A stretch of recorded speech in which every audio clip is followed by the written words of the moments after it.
ตั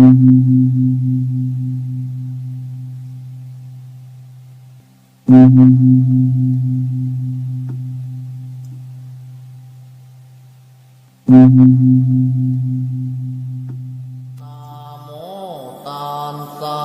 ภะคะวะโตอะระหะโตสัมมาสัมพุทธัสสะนะโมตัสสะภะคะวะโตอะระหะโตสัมมาสัมพุทธัสสะ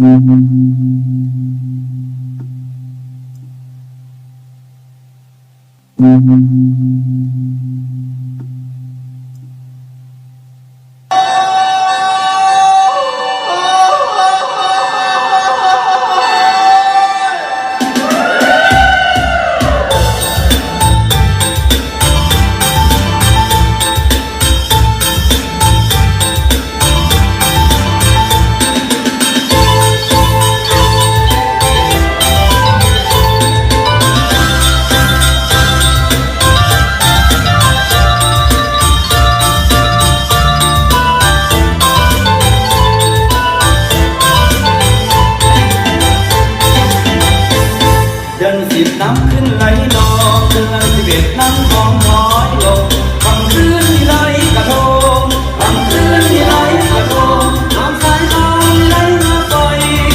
คืนใจบุญออกพรรษาเฮียฟังนา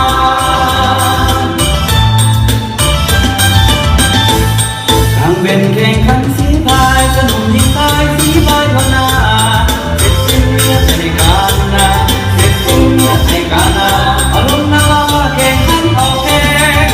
อยากเข้าไปสู่จดหมายน้ำใจสีแดงสีพายเอาไว้เก็บแก่พุทธาหนึ่งดาวเลิกหลับใจ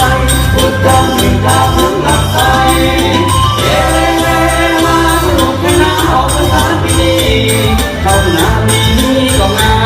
เข้าหน้าปีนี้ก็มาแข่งขันสีพายก็เก่ง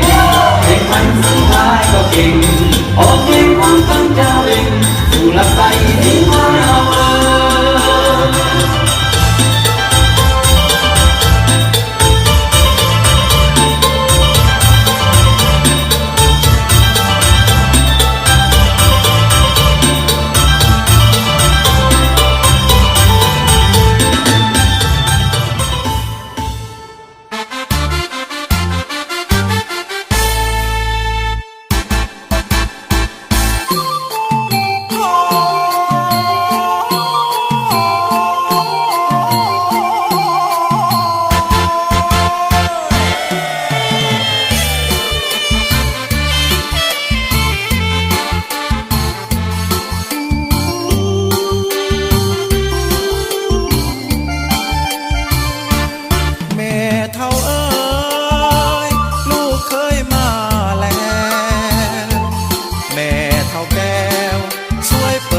ประตูให้แด่มือสั่นวันดีเพื่อนฝูงและเท่าแก่พร้อมพากันแห่ลูกเคยแม่เข้ามา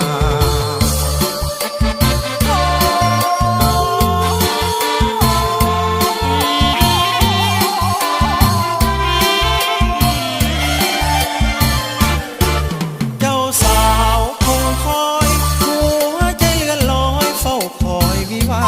โอ้นวลน้องเปิดประตูของท่าโอ้นวลน้องเปิดประตูของท่าเตรียมเข้าวิวาสมปรารถนาดังใจ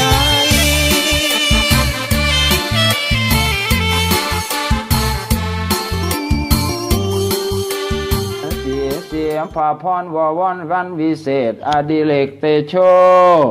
มือนี้เป็นมือสันวันดีวันดีทีวิมุตตาโชคอันวัดโตกไปนี้เป็นโตกไม่จันอ่านว่าขันไม่นี้เป็นขันแม่ใหญ่แก้วตกแต่งแล้วจึงได้แต่งผ้าขวัญจึงได้ยกย่อมาสู่เคหาได้สองสามีพันยาเจ้า ว่ามาเยอะควันเอ้ย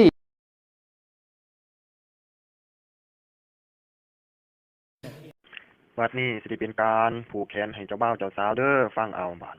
ให้กวาดนี้ให้กวาดนี้ดีกวาดเขาดีกวาดเขาฝ่ายเส้นนี้แม่นฝ่ายพญาแท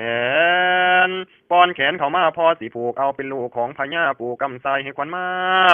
ปู่กำขวาให้ขวัญอยู่ให้เจ้าเป็นโคเทียมสองให้หักดองปองห่ออยู่น้ำพอคูนเฮือนหลายปีเดือนให้เจ้าได้ลูกน้อยทั้งค่อยขาแลเงินคำมีผู้นำเงินล้านมีผู้ให้บ้านหลังงามมีนา3,000ให้มีหมูหมากาไก่เป็ดสร้างมาแลงวัวควายนอนตื่นสวยให้เจ้าได้เงินล้านย่างออกบ้านอย่าได้มีศัตรูให้มีผู้ซอยสู้คนหาบ การเสือนมอบให้บรรดาท่านแขกเขาเป็นเกียรติสมเจ้าบ่าวเจ้าสาวกันไปเลยและศิลปินดนตรีเขาฝากเสียงเพลงให้เจ้าบ่าวเจ้าสาวกันเลยบัดนี้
ได้แต่คิด